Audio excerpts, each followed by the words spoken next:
السلام عليكم ورحمة الله وبركاته.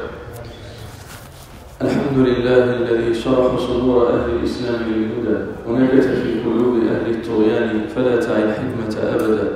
وأشهد أن لا إله إلا الله وحده لا شريك له إلها أحدا فردا صمدا لم يتخذ صاحبة ولا ولدا. وأشهد أن محمدا عبده ورسوله ما أعظمه عبدا وسيدا وأكرمه أصلا ومحتدا. صلى الله عليه وعلى آله وصحبه ويوث الندى وليوث العدى صلاة وسلاما دائمين من اليوم إلى أن يبعث الناس غدا. أما بعد، فإن أصدق الحديث كتاب الله وخير الهدي هدي محمد صلى الله عليه وسلم وشر الأمور محدثاتها وكل محدثة بدعة وكل بدعة ضلالة وكل ضلالة في النار. Busco ayuda en el nombre de Allah, el clemente, el misericordioso. Alabado sea Allah, alabado sea aquel que enalteció el conocimiento y a su gente. Le alabamos, buscamos su ayuda y le pedimos perdón por todos nuestros pecados y errores. A quien Allah guíe, nadie podrá desviar, y a quien Allah abandone, nadie podrá guiar. Y doy testimonio que no hay nada ni nadie que merezca ser adorado en este universo excepto Allah. Y doy testimonio que Muhammad es su siervo y mensajero, la antorcha luminosa, el mejor maestro. Que el amor y la protección de Allah sean con él, con su bella familia y compañeros, y con todos aquellos que los sigan en la creencia, en las palabras y en las acciones hasta el día del juicio final. Amén. Nos volvemos a encontrar, hermanos y hermanas, una vez más en esta mezquita Masjid al-Muhsinin, para así seguir adorando a Allah subhanahu wa ta'ala, para así seguir aprendiendo nuestra religión. Y ciertamente aprender nuestro din es lo que más nos facilitará el camino al paraíso. Pues el profeta sallallahu alayhi wa sallam dijo en el hadith auténtico: من سلك طريقا يلتمس فيه علما سهل الله به طريقا إلى الجنة. Quien emprenda un camino para buscar el conocimiento de su religión, Allah le facilitará a través de ese camino el camino al paraíso. Por tanto, todos aquellos que están aprendiendo su religión, el Islam, ese camino que han emprendido, que han empezado, ese camino en el que están, que sepan que es un camino cuyo final es el paraíso. Es un camino cuyo final es el paraíso, no llega a otro destino. Quien emprende un viaje, que es el viaje del conocimiento, de aprender tu din, sabe que el destino final de ese viaje, de ese camino, es el Jannah, es el paraíso. Que Allah nos haga de su gente. Amén. Y como cualquier viaje, como cualquier camino, requiere de paciencia, de sabr. Ciertamente es fácil empezar el camino, pero lo importante es mantenerse en el camino hasta encontrarte con Allah subhanahu wa ta'ala. Muchos empiezan, pero después se cansan y abandonan el camino.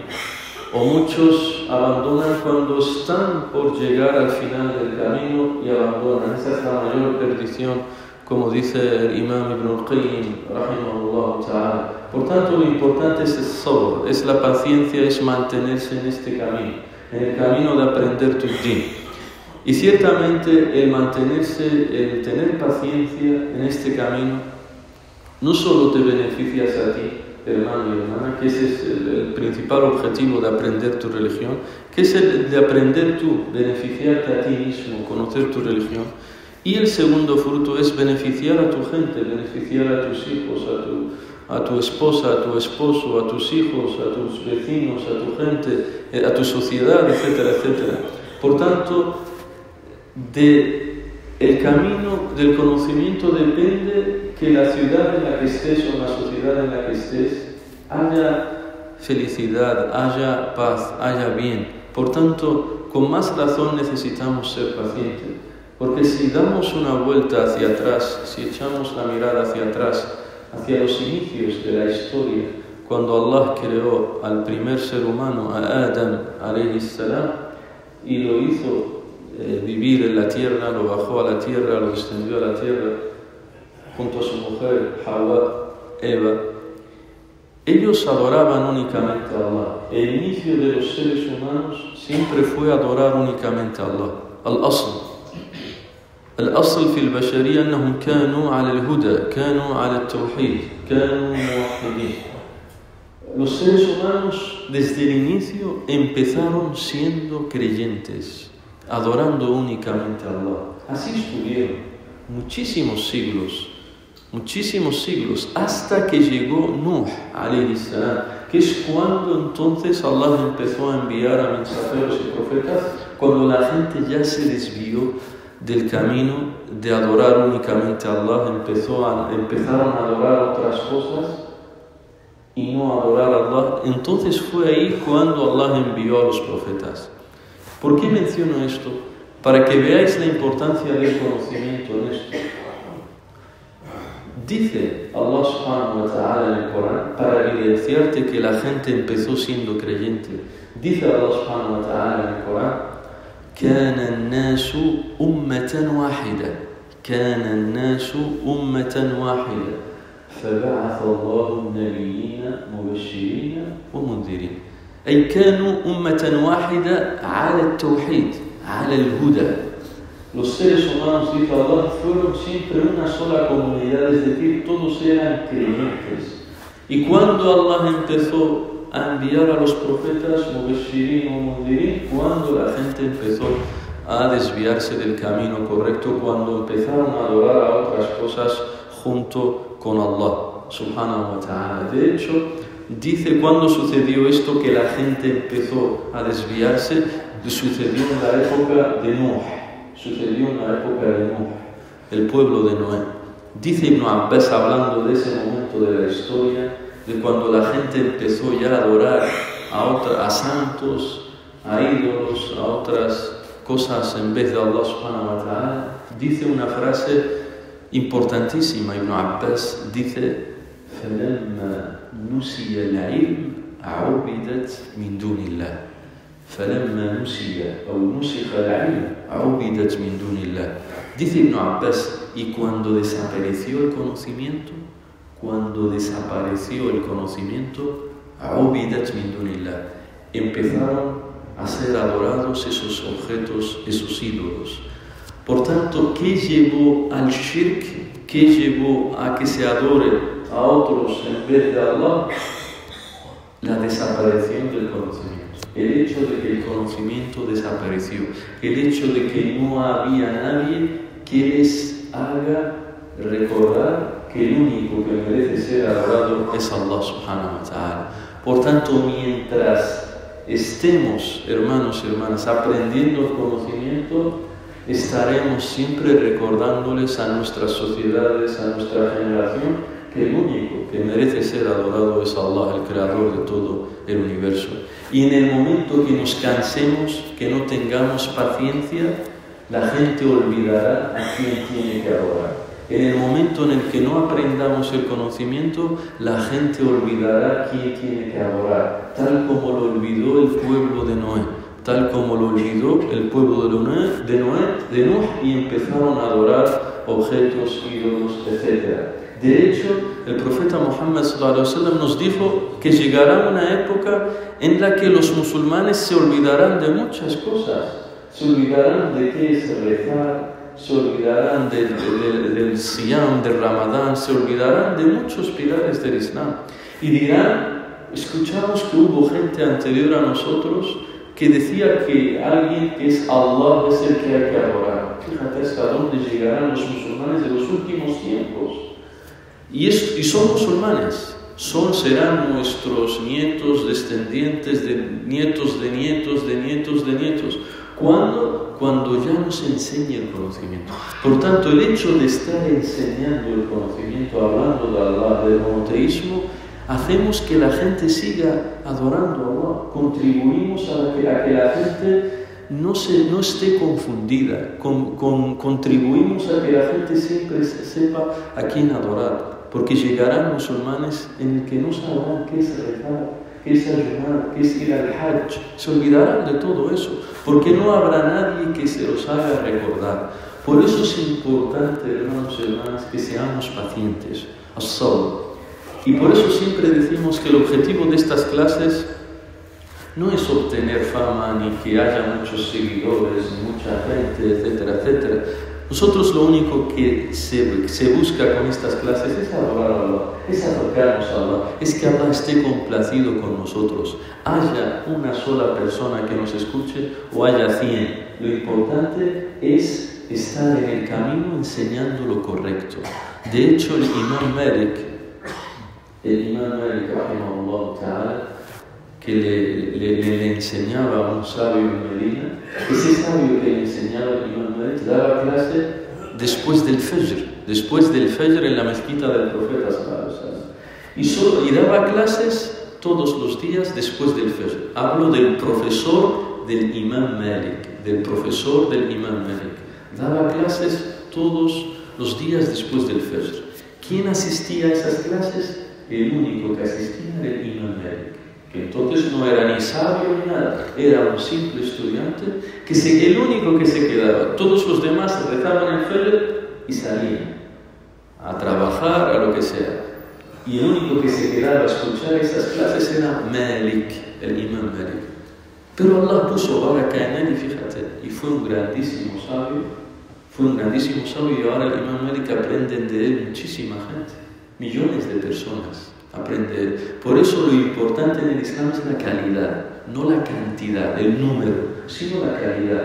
Y ese profesor que enseñaba después del Fajr no se cansó. ¿Yo para qué voy a dar clases si solo viene uno a escucharme?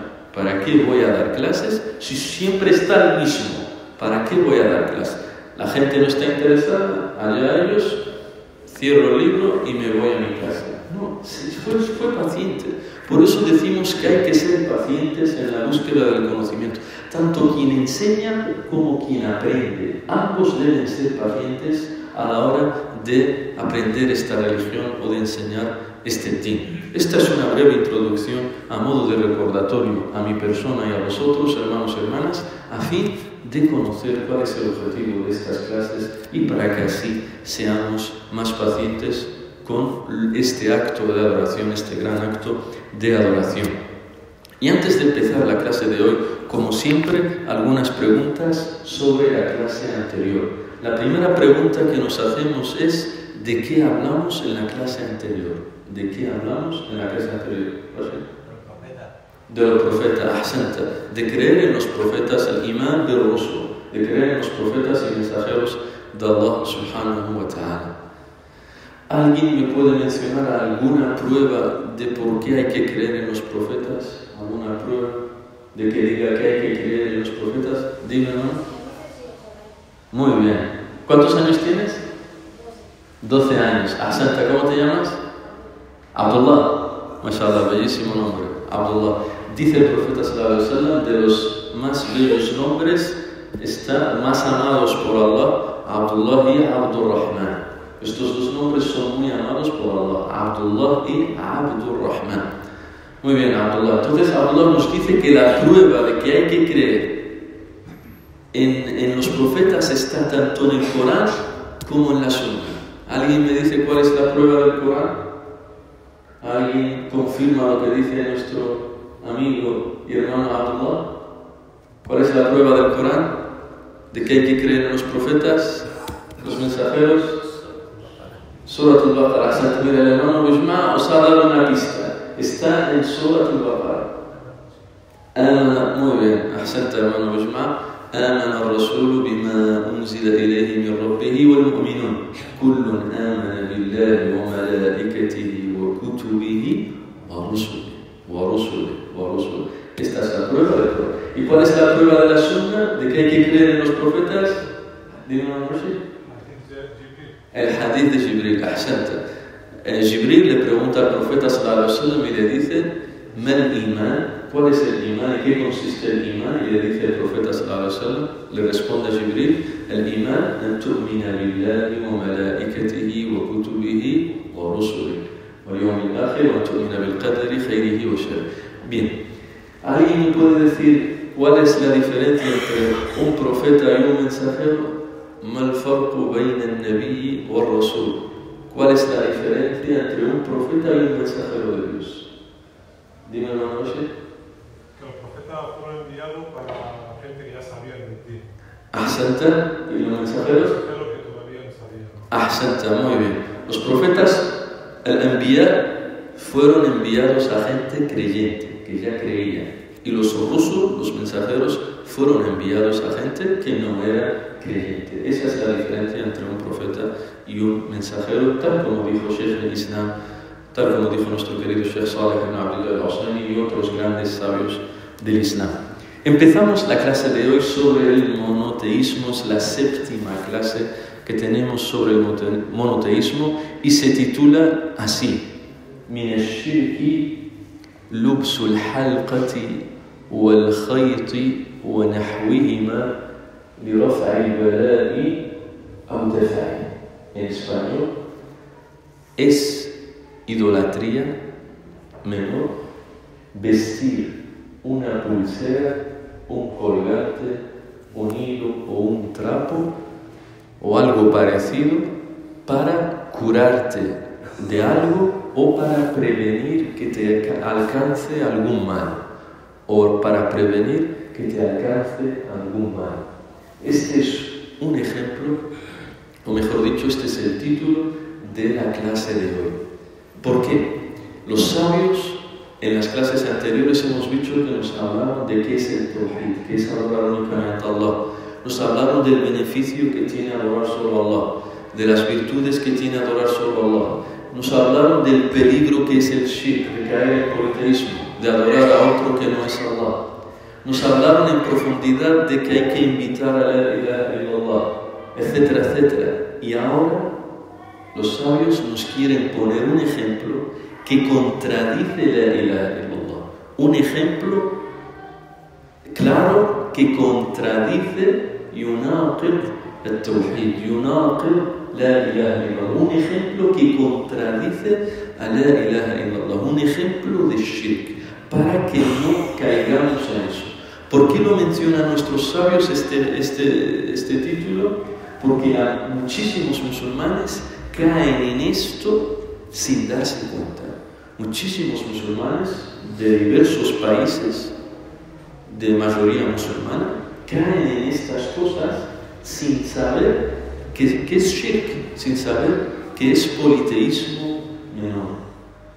Y diremos cuál es la gravedad del politeísmo menor, religiosamente hablando, ante Allah subhanahu wa ta'ala. Y tenemos que saber, hermanos y hermanas, que es parte de esta vida que nos sucedan cosas agradables y cosas desagradables. Es parte de esta vida que te suceda el khair y el shar, lo bueno y lo desagradable. Y lo bueno, alhamdulillah, lo recibes bien, pero lo desagradable la gente intenta evitarlo. Intenta la gente, el ser humano por naturaleza, intenta que no le alcance ese mal, ese algo que le provocará problemas o algo que le tiene miedo, etc. Esa cosa desagradable, el ser humano intenta evitarla, intenta que no le llegue. Y si le llega, intenta deshacerse de ella, intenta curarse de ella, intenta que ya no siga más teniéndola en su vida. Por tanto, es parte de la naturaleza del ser humano el buscar protección contra las cosas desagradables de este mundo. Es parte de la fitra del ser humano. Y al ser esto parte de lo que ocurre en la vida de las personas, en la época de la Jahiliya, en la época preislámica, de la época del profeta sallallahu alaihi wasallam, antes de la época del profeta sallallahu alaihi wasallam, la gente de la Meca, cuando temían que les alcance brujería, cuando temían que les vaya mal en el negocio o les vaya mal en un viaje que iban a hacer, o temían por la salud de sus hijos, que tengan alguna enfermedad, que tengan algún problema siendo niños, etcétera, etcétera, ¿qué hacían? Buscaban protección en objetos. Cada uno tenía ciertos objetos que se colgaban ya sea en el cuello, ya sea que los vestían en las manos, en la muñeca o en el brazo, se ataban un hilo, una cuerda en el brazo, en las piernas, en fin, muchísimos medios, objetos que utilizaban para protegerse del mal, para protegerse de aquellas cosas desagradables. Como dije, ya sea brujería, mal de ojo, enfermedades, fiebre, alguna otra enfermedad de la época, etc. Y depositaban su confianza en esos objetos. Los utilizaban como causa, como medio para curarse, para protegerse, para prevenirse del mal. Y utilizaban diversas cosas, y aquí los sabios nos ponen el ejemplo de colgantes, pulseras, un colgante, un collar, cada uno lo que utilizaba y supuestamente tenía ese collar, esa pulsera, ese hilo que se ata en el brazo, tenía como que la causa para que no le llegue ese mal o no le alcance la brujería, etcétera, etcétera, etcétera. Por tanto, los mushriquí de la Meca, los idólatras de la Meca, vestían estos objetos o se colgaban estos objetos con dos objetivos, con dos propósitos, con dos fines.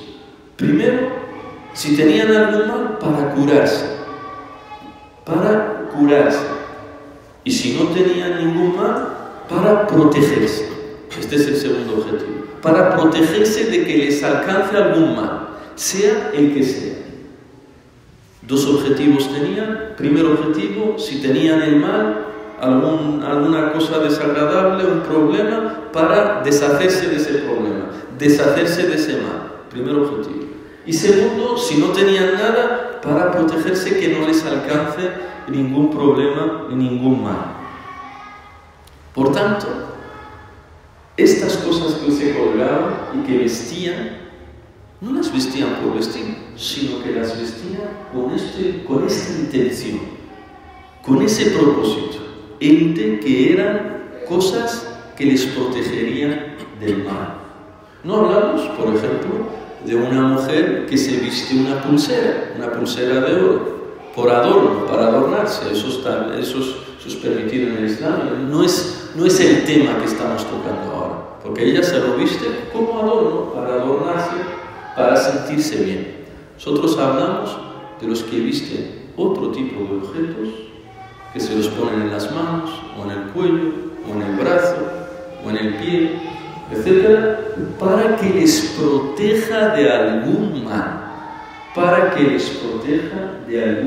o les cure de alguna enfermedad. Y cada época tiene sus objetos, tiene sus creencias. Cada sociedad tiene sus creencias. Por ejemplo, en la Meca, como os digo, en la época anterior al profeta, vestían estas cosas. Hay otras sociedades, en los países musulmanes, que cuelgan herraduras de caballo en las puertas de su casa, en el campo. Cuelga herraduras de caballo en la puerta de su casa. Sobre todo sucede en el campo, etc. ¿Para qué? Te dicen para alejar el mal de ojo, alejar problemas, la envidia de los envidiosos, etc. Y cuelga esa herradura. Otros en sus coches, que cuelga una mano así abierta, una mano en forma de círculo para protegerse del accidente, que tenga accidentes con el coche o con la moto, lo que tú quieras. Mal de ojo, problemas, y se pone... Es decir, que hay infinidad de objetos que se usan para buscar la protección, supuestamente, y que no les alcance el mal que ellos temen, Otro, me parece que no funciona. Por tanto, como decíamos, cada sociedad tiene sus creencias particulares sobre este tipo de objetos. Hay quien, como digo, cuelga un zapato en su tienda, supuestamente para atraer más clientes. En fin, otros patas de conejo, también. Otros, para ir a un examen, cogen algo en el bolsillo, lo llevan en el bolsillo, supuestamente para que el examen le salga bien. En fin, hay infinidad de cosas que se utilizan. No se pueden mencionar todo. Solo damos ejemplos y ya equiparáis vosotros y lo entendéis. ¿Hay prueba de esto? ¿De que eso beneficia realmente? ¿De que eso te protege? ¿De que eso te facilita las cosas? ¿De que colgar un zapato en la tienda te trae más clientes? No hay pruebas de nada de eso. Ni del Corán, ni de la Sunna, ni de la ciencia. Ni los especialistas te dicen que eso está probado. Hay gente que, por ejemplo, en la Jahilía, para curarse de la fiebre, ataban un hilo en su brazo. Un hilo de lana o de algodón, lo ataban al brazo y dice que eso te curaba de la fiebre. Si tenías fiebre, te atas un hilo en el brazo y eso te cura. Y no está probado. ¿Acaso los especialistas, los médicos te dicen que si te pones un hilo la fiebre se te va? No está probado. Por tanto, todos estos actos son shirk, son politeísmo, anulan el monoteísmo de la persona. Anulan el monoteísmo de la persona. Y nosotros, como musulmanes, debemos saber que este tipo de cosas pueden ser dos motivos. Pueden ser dos tipos de shirk. O shirk mayor, es decir, que anula tu Islam, o shirk menor. No anula tu Islam, pero has cometido un pecado gravísimo, más grave que los pecados comúnmente conocidos, más grave que los pecados mayores. Entonces, si tú crees, ¿cuándo es shirk mayor y cuándo es shirk menor? Cuando tú crees que esa cosa, por sí misma, ese objeto que te cuelgas o que llevas puesto, por sí mismo, es el que te protege, eso es lo que te protege, entonces estás cayendo en shirk mayor. Has anulado tu Islam. Has anulado tu Islam. Y si crees, en cambio, que eso solo es un medio, es una causa para protegerte, el que cura es Allah, el que protege es Allah, pero yo utilizo ese objeto, esa cosa que llevo en el bolsillo, ese zapato que cuelgo, esa mano abierta, lo utilizo como medio porque he escuchado que es bueno, que te protege y tal, entonces eso es shirk menor. Eso es shirk menor. Si tú crees que esa cosa tiene poder en sí misma, shirk mayor, anula tu Islam. Pero si crees que esa cosa solo es un medio, entonces es shirk menor. Entonces es shirk menor. Y en el Islam se nos enseña a pedir a Allah subhanahu wa ta'ala, a confiar solo en Allah subhanahu wa ta'ala, y no en objetos, Y se nos enseña en el Islam que cuando queremos protegernos de algo o alcanzar algo, hay tres formas, tres medios que nos da el Islam, tres cosas que nos da el Islam para alcanzar algo que queramos o para protegernos de algo. Hay tres medios que nos da el Islam. Primero, el dua, la súplica.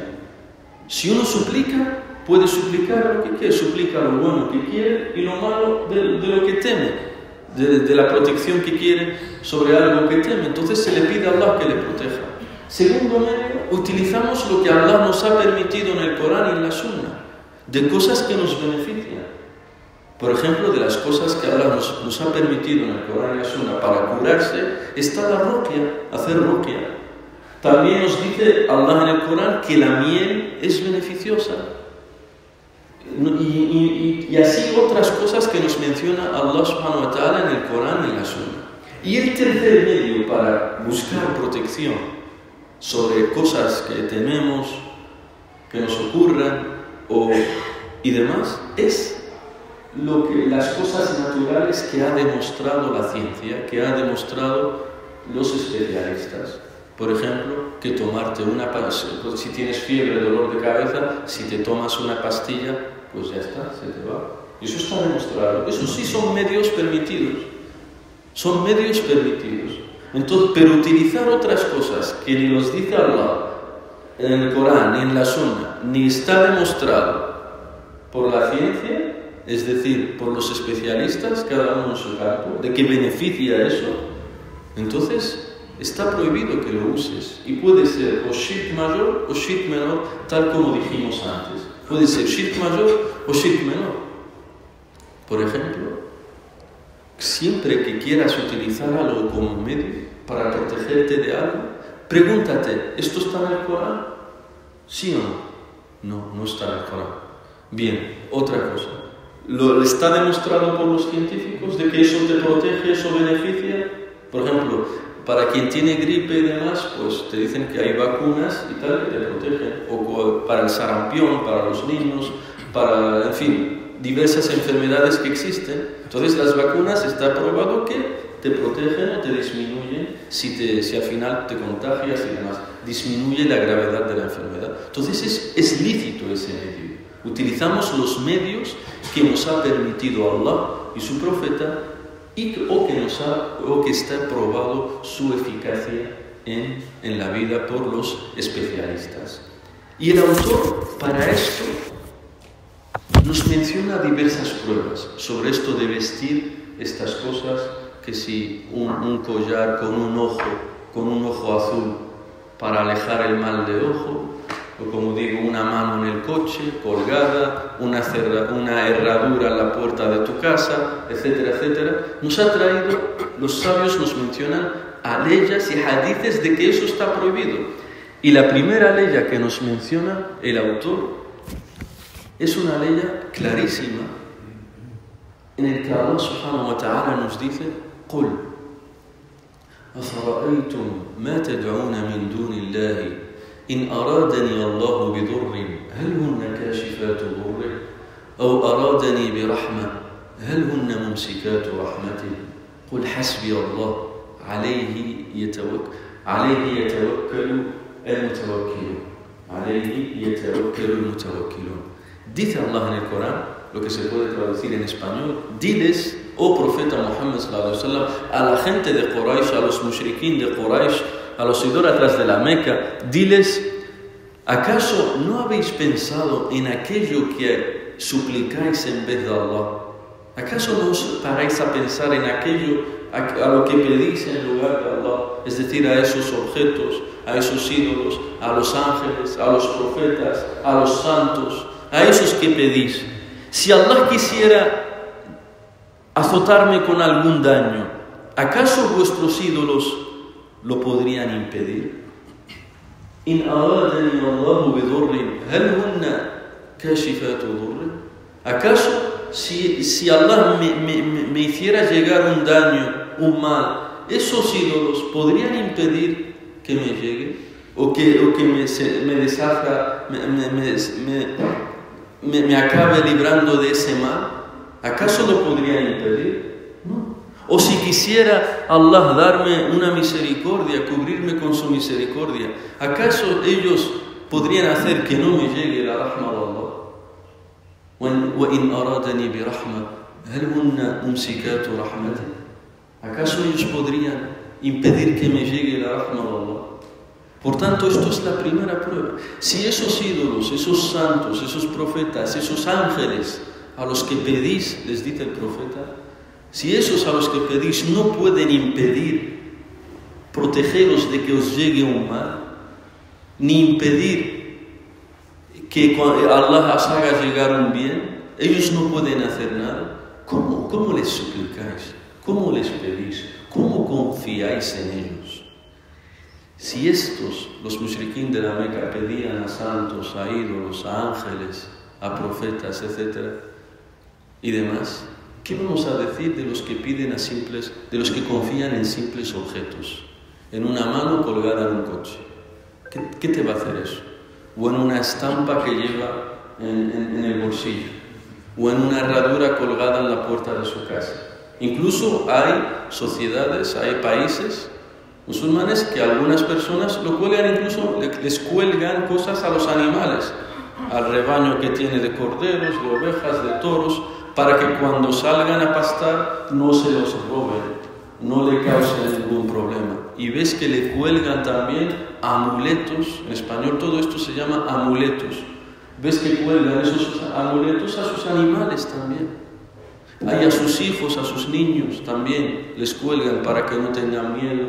Ves que hay muchos padres que si el niño, por ejemplo, no puede dormir por la noche, tiene miedo, ves si le cuelga algo en el cuello o en la mano para que puedas dormir tranquilo. ¿Acaso Allah esto está en el Corán? No. Que para dormir tienes que colgarte una cosa, para dormir bien y no tener miedo. ¿Está en el Corán? No. ¿Está en la Sunna? No. ¿Está demostrado por los científicos, por la ciencia, por los especialistas? Tampoco.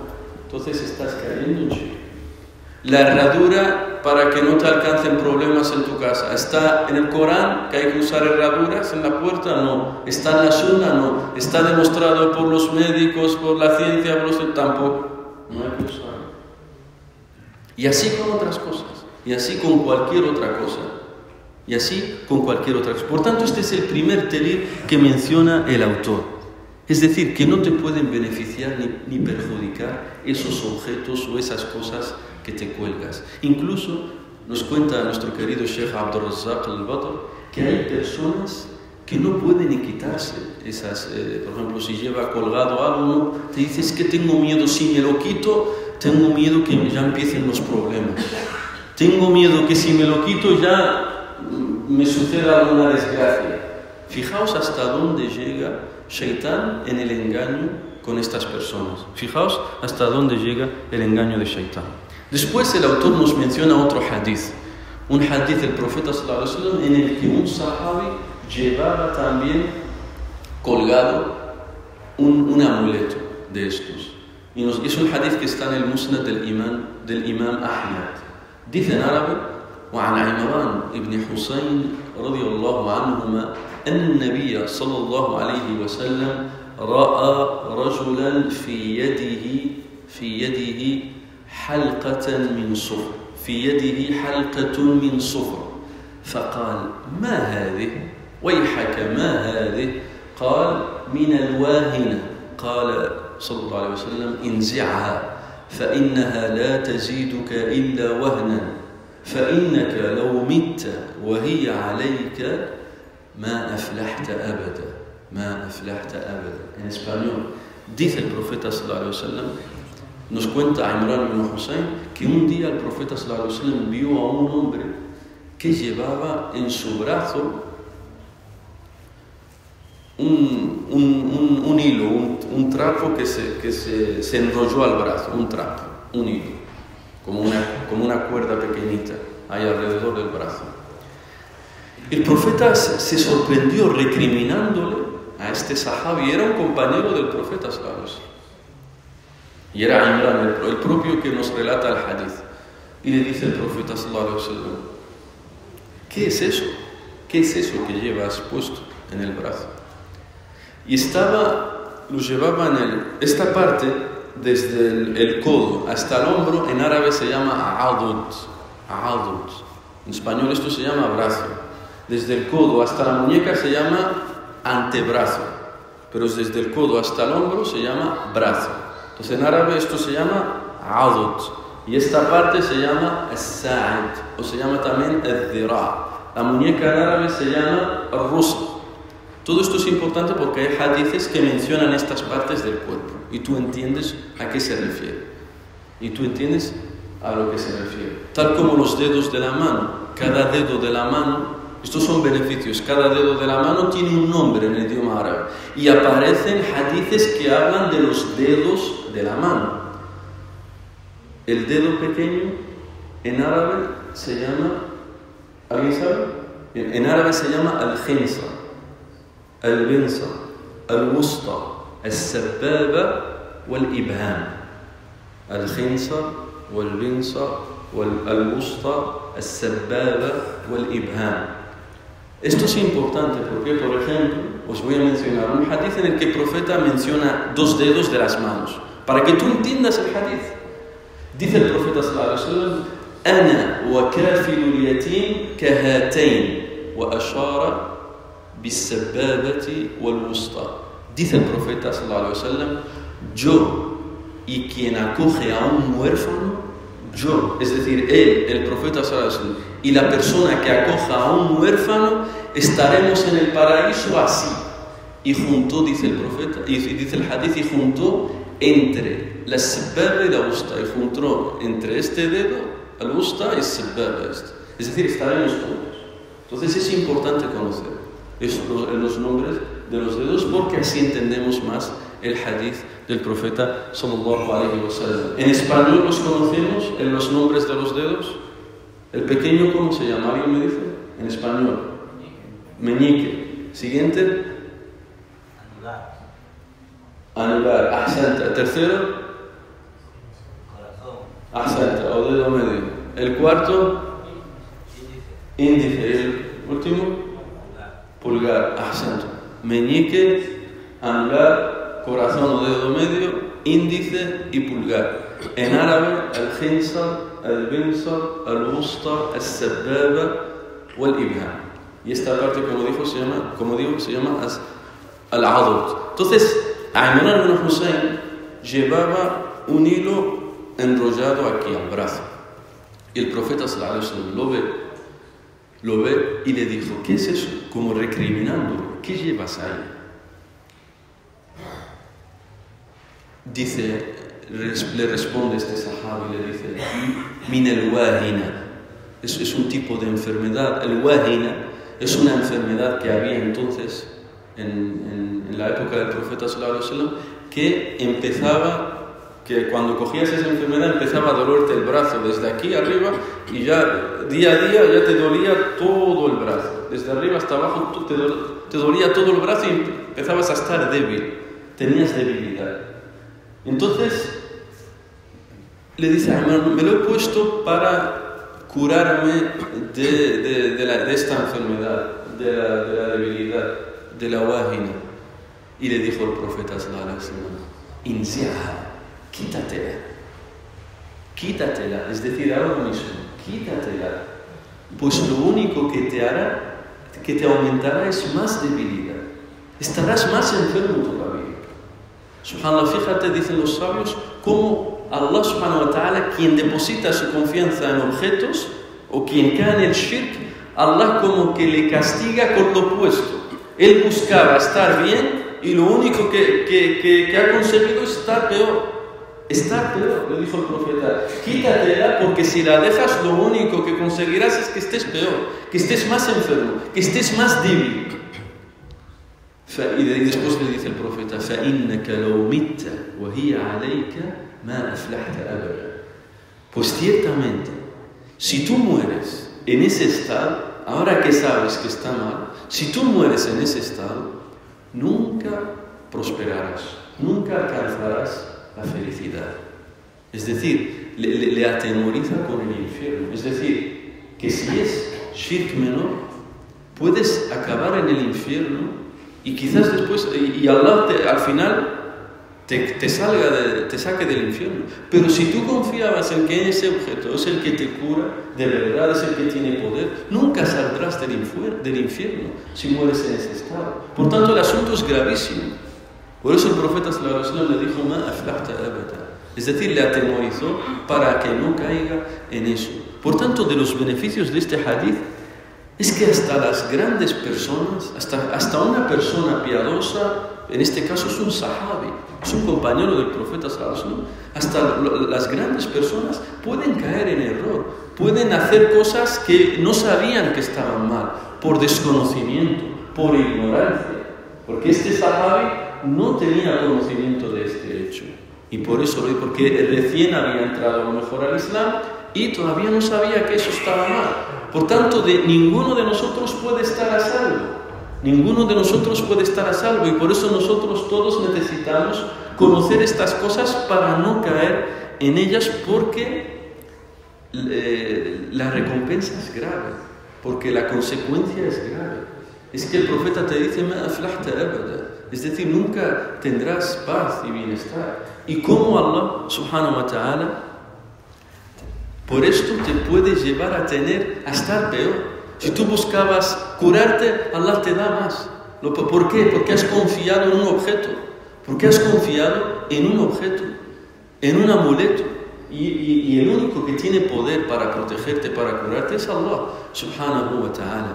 Dice Allah en el Corán, en otra ley, وَإِن يَمْسَسْكَ اللَّهُ بِضُرٍّ فَلَا كَاشِفَ لَهُ إِلَّا هُوَ وَإِن يَمْسَسْكَ بِرَحْمَةٍ فَهُوَ عَلَى كُلِّ شَيْءٍ قَدِيرٌ وَهُوَ الْقَاهِرُ فَوْقَ عِبَادِهِ وَهُوَ الْحَكِيمُ الْخَبِيرُ.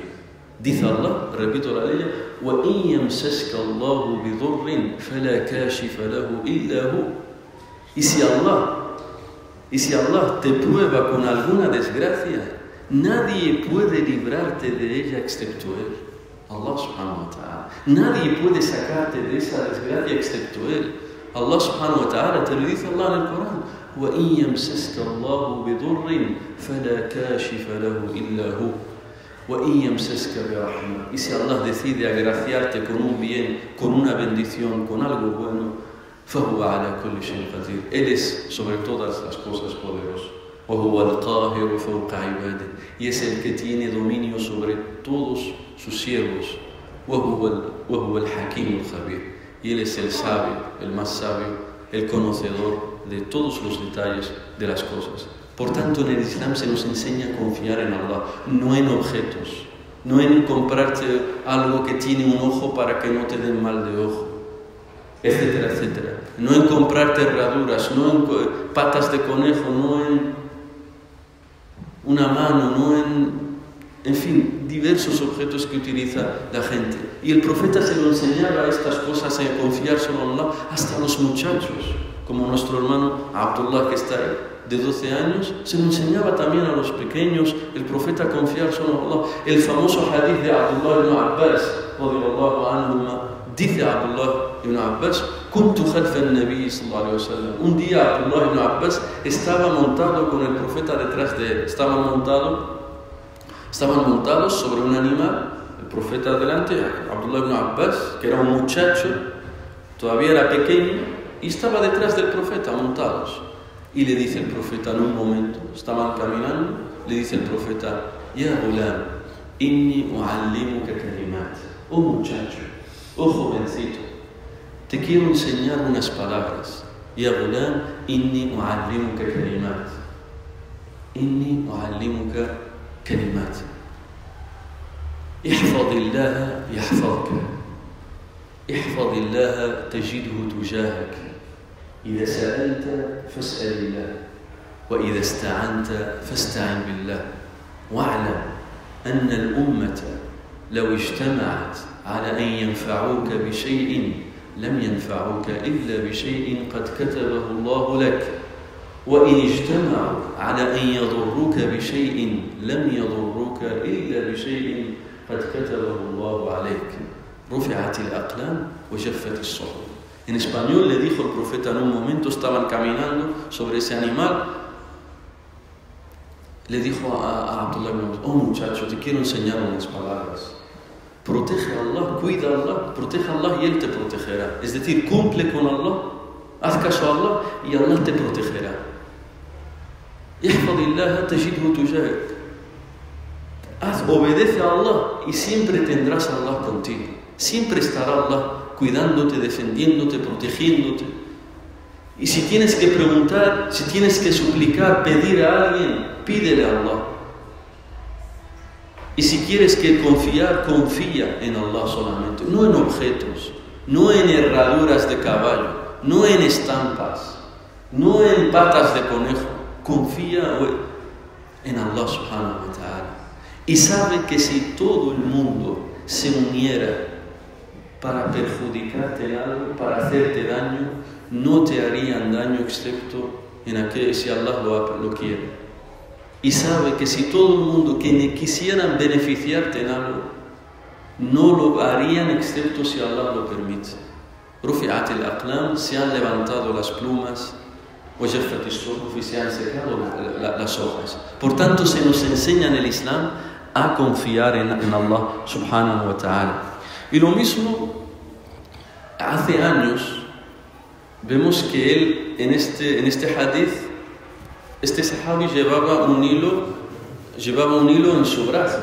Hace años, no sé, más de 15 años, 20 años, estaban de moda unas pulseras contra el reumatismo. No sé si os acordáis, que se vendían en las farmacias unas pulseras contra el reumatismo, pulseras de cobre, se llamaban pulseras de cobre o magnetizadas, que se usaban contra el reumatismo, para los dolores y tal.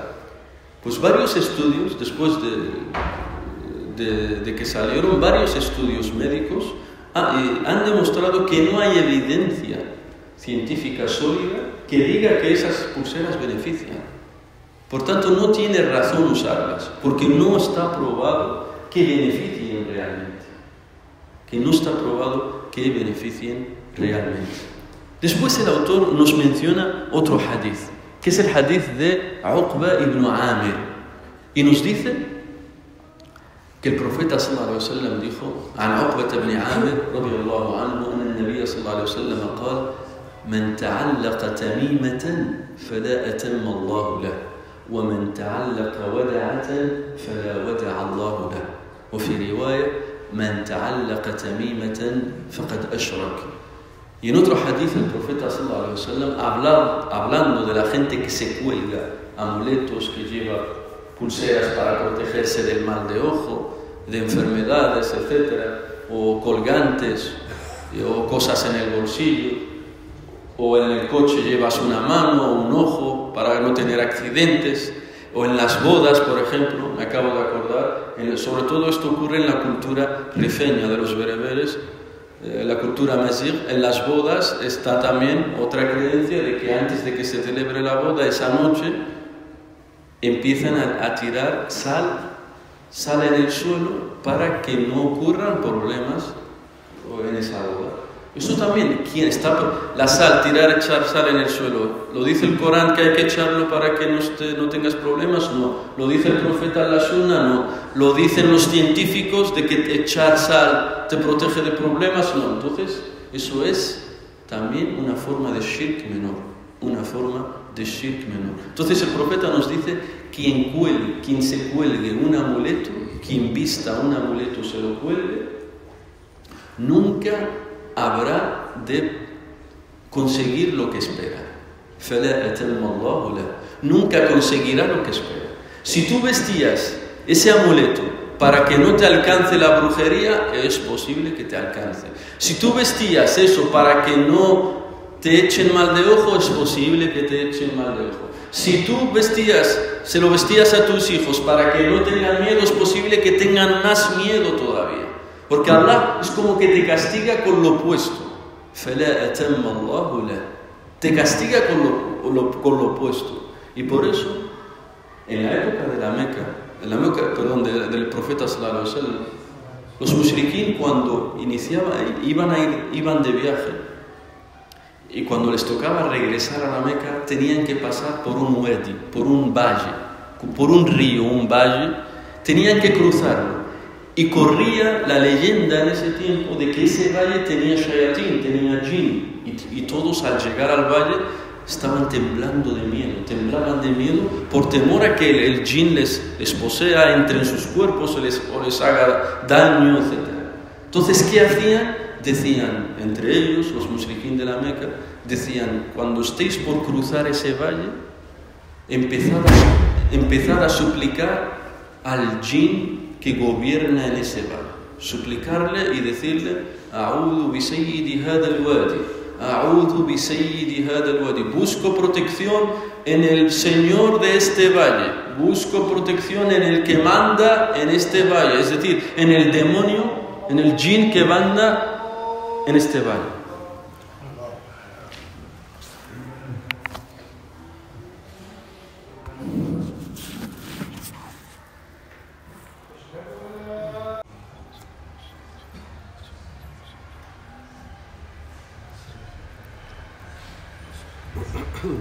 Entonces decíamos, cuando los mushriquín de la Meca volvían de un viaje, les tocaba pasar por un valle, por un río, y tenían la creencia de que en ese río, en ese valle, había jinn que vivían ahí, y que quien pasaba por ahí le harían daño, le poseerían, entrarían en su cuerpo, en fin, cada uno lo que creía, y temblaban de miedo nada más llegar ahí. Y decían que para cruzar el valle sin que te pase nada, tienes que suplicar al jinn que manda en ese valle. Y en todos, nada más llegar, empezaban a decir, esto está en el Corán y os traeré la ley que lo menciona Allah subhanahu wa ta'ala en el Corán. Y nada más llegar a ese valle, todos decían, A'udhu bi sayyidi hadha al-wadi. En vez de decir, ¿qué dice Allah? Qul a'udhu bi rabbin nas, malik nas, qul a'udhu bi rabbil falaq. Es decir, busca refugio en Allah, no en otros, pero ellos decían, A'udhu bi sayyidi hadha al-wadi. Busco protección en el que manda en este valle. O aquel que mandas en este valle, te pido que me protejas, no me hagas daño. Y ya pasaban, cruzaban ese valle. Y ya pasaban y cruzaban ese valle. Dice Allah en el Corán. ¿Y qué les pasaba para así no tener miedo? Porque estaban muertos de miedo. ¿Y qué pasaba? Tenían más miedo todavía. No se tranquilizaban, tenían más miedo todavía. Muchísimo más miedo de cuando antes de cruzar el valle. ¿Cuál es la prueba? Dice Allah en el Corán, en Surat al-Jinn. Surat al-Jinn. Dice Allah en el Corán, وَأَنَّهُ كَانَ رِجَالٌ مِنَ الْإِنسِ يَعُوذُونَ بِرِجَالٍ مِنَ الْجِنِّ فَزَادُوهُمْ رَهَقًا. Y había personas de los humanos que buscaban refugio en personas, en rijal min al jinn, en hombres de los jinn. Había hombres de los humanos que buscaban refugio y protección en hombres de los jinn. فَزَادُوهُمْ رَهَقًا. Pero les aumentaban más miedo. Si ellos buscaban estar tranquilos, eso les traía más miedo todavía. Y tenían más miedo y hacían y suplicaban más a los jinn y hacían actos más de shirk. Y lo mismo nos dice Allah. من تعلق تميمة فلا أتم الله له. Quien viste un amuleto, quien se cuelga un amuleto, Allah no le da tranquilidad. Y por eso ves que las personas que se cuelgan amuletos o que se lo cuelgan a sus hijos o en sus casas cuelga diferentes cosas, ves que son las personas que más miedos tienen, que más depresión tienen, que más rápido les afectan las cosas. Es como que Allah les castiga con lo opuesto, porque lo único que te da paz en tu corazón es confiar en Allah subhanahu wa ta'ala. Recuerda la ley, وَإِن يَمْسَسْكَ اللَّهُ بِضُرٍّ فَلَا كَاشِفَ لَهُ إِلَّا هُوَ. Allah, وَإِذَا سَأَلْتَ فَاسْأَلِ اللَّهِ وَإِذَا اسْتَعَنْتَ فَاسْتَعِنْ بِاللَّهِ. Y si quieres buscar refugio, búscalo en Allah subhanahu wa ta'ala. Y después dice el profeta el hadith, وَمَنْ تَعَلَّقَ وَدَعَةً فَلَا وَدَعَ اللَّهُ لَهُ. Y quien la wada'a en idioma árabe es como la concha, las conchas del mar, que se extraen del mar. También los mushrikin tenían la creencia de la Meca de colgarse conchas. Imagínate, varias conchas colgadas en el cuello. Y se lo colgaban a sus hijos también, conchas. Un collar de conchas. Ellos creían que las conchas te protegían del mal de ojo, te protegían a tus hijos, para que no les hagan daño, para que no les hagan brujería. Es decir, cada época tiene sus cosas en las que confían. Y todo eso es shirk. Todo eso es shirk menor. وَمَنْ تَعَلَّقَ وَدَعَةً فَلَا وَدَعَ اللَّهُ لَهُ. Como dice el profeta sallallahu alaihi wasallam, وَمَنْ تَعَلَّقَ تَمِيمَةً فَقَدْ أَشْرَكَ. وَمَنْ تَعَلَّقَ تَمِيمَةً فَقَدْ أَشْرَكَ. Y quien se cuelgue una tamima, ciertamente ha caído en shirk.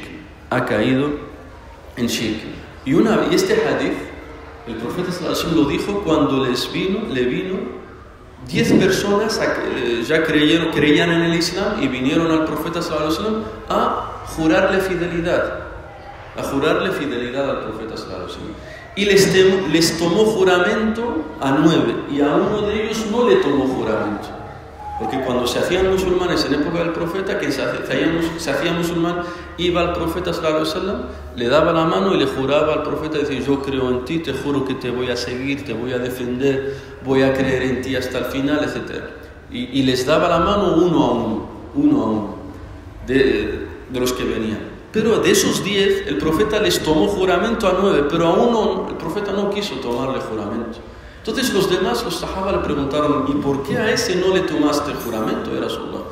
Le dijo, عَلَّقَ تَمِيمَةً. ¿Por qué tiene un amuleto? Porque llevaba un amuleto colgado en el cuello. Porque llevaba un amuleto colgado. Y entonces, ¿qué hizo ese hombre? Se quitó ese amuleto, lo arrojó. Ya está, el profeta dice que eso es shirk.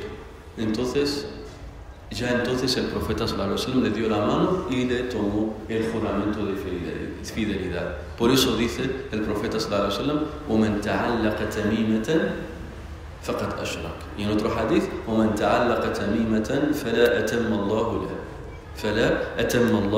لَهُ. Por tanto, siempre que uno confía en objetos,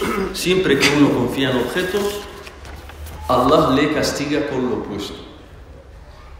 Es como quien tiene brujería y para quitarse la brujería va a otro brujo. Acaba estando peor de lo que estaba. O quien, como os dije antes, sus hijos no pueden dormir por la noche, tienen miedo y tal. Le dice: ponte esto en el bolsillo y vas a dormir bien. O cuélgate este amuleto y vas a dormir bien. O pone en la puerta de la habitación de sus hijos una herradura de caballo. O pone un ojo en la puerta de la habitación de sus hijos para que duerma bien. Y todo eso es tamima, son amuletos. Y el profeta sallallahu alaihi wasallam lo prohibió y dijo que es shirk. Y ves que su hijo no se cura, su hijo sigue teniendo miedo. Por eso el profeta dice: es decir, no consigue el objetivo que quería, porque lo único que te tranquiliza es volver a Allah subhanahu wa ta'ala. Por eso, como os dije, los mushriquín de la Meca buscaban refugio en los shayatín, pero solo tenían nuestro temor. وَأَنَّهُ كَانَ رِجَالٌ مِنَ الْإِنسِ يَعُوذُونَ بِرِجَالٍ مِنَ الْجِنِّ فَزَادُوهُمْ رَهَقًا. Y había hombres de los humanos que buscaban protección y refugio en hombres de los jinn. فَزَادُوهُمْ رَهَقًا. Y les aumentaban más y más temor. Por tanto, confiemos solo en Allah subhanahu wa ta'ala, porque en el momento que depositemos nuestra confianza en objetos, en herraduras, en un ojo, en una mano colgada en el coche, en un zapato colgado en el local, en tu tienda, para que haya más clientes, etcétera, etcétera, en ese momento se te da lo opuesto, consigues lo opuesto, porque el único que da esa protección es Allah subhanahu wa ta'ala. وَإِنْ يَمْسَسْكَ اللَّهُ بِضُرٍّ فَلَا كَاشِفَ لَهُ إِلَّا هُوَ وَإِنْ يَمْسَسْكَ بِرَحْمَةٍ وَإِنْ يَمْسَسْكَ بِخَيْرٍ فَهُوَ عَلَى كُلِّ شَيْءٍ قَدِيرٌ وَهُوَ الْقَاهِرُ فَوْقَ عِبَادِهِ وَهُوَ الْحَكِيمُ الْخَبِيرُ. Así terminamos esta clase de hoy. Le pido a Allah que nos haga de los que confían solo en Él, de los que solo le suplican y le piden a Él y depositan su confianza solo en Él. اللهم أحينا على الإسلام والسنة وأميتنا على الإسلام والسنة. سبحانك اللهم وبحمدك أشهد أن لا إله إلا أنت أستغفرك وأتوب إليك. والسلام عليكم ورحمة الله وبركاته.